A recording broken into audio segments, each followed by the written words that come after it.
In 3ds Max, there are currently two different types of polygonal base object. Base objects are the fundamental geometric types in 3ds Max, and currently it supports a number of these.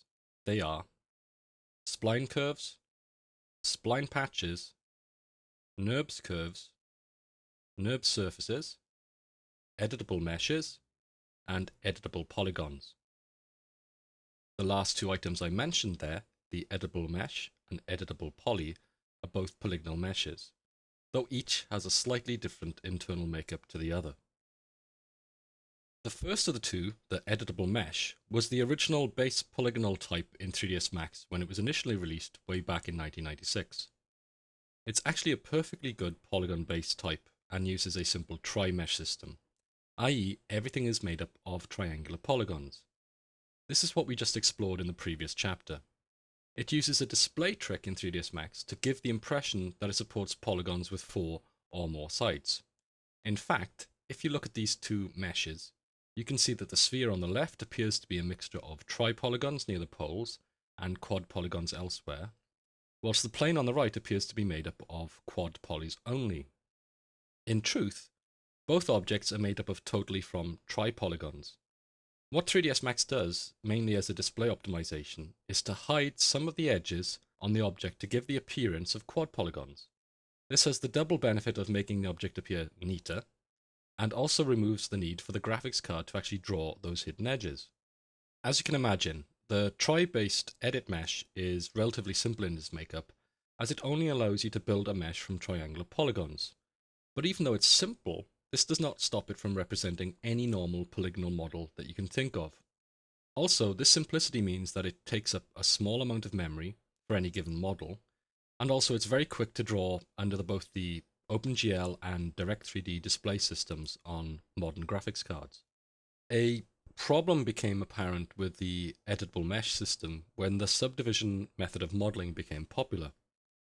At that point, it became evident within the development team at Autodesk that the internal structure of the edit mesh and its simplicity meant that it was not really very suitable for sub-D modeling.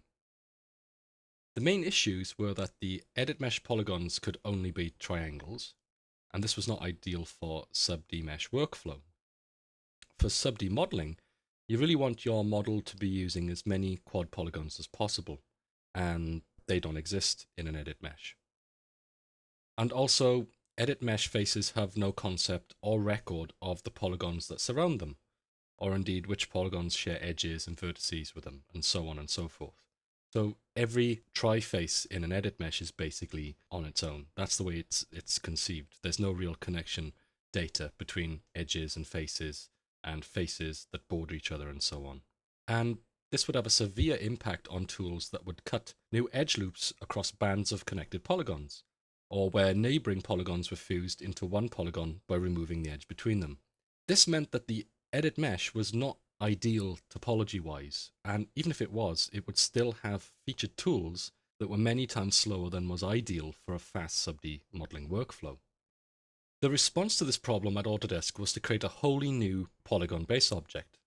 Autodesk named this new base object the editable poly.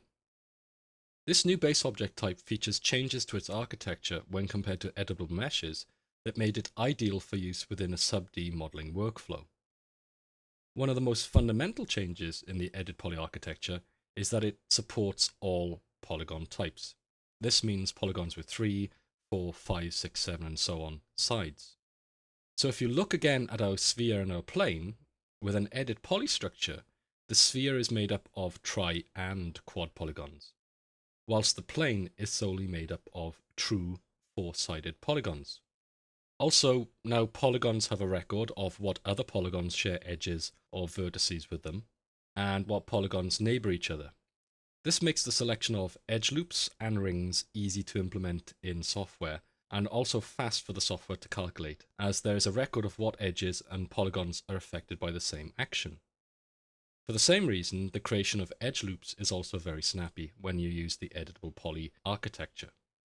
These are key features of sub-D modeling, and so with the editable poly base object type, there is now a suitable media for a suite of sub-D centric modeling tools to be built around them.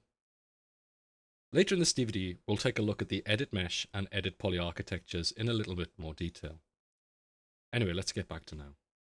Okay, before we dive in and start doing some modeling, we need to look at one more topic. In the next chapter, we'll check out primitives. And primitives can be thought of simply as templates for quickly creating commonly needed polygonal models. So let's have a look at those now.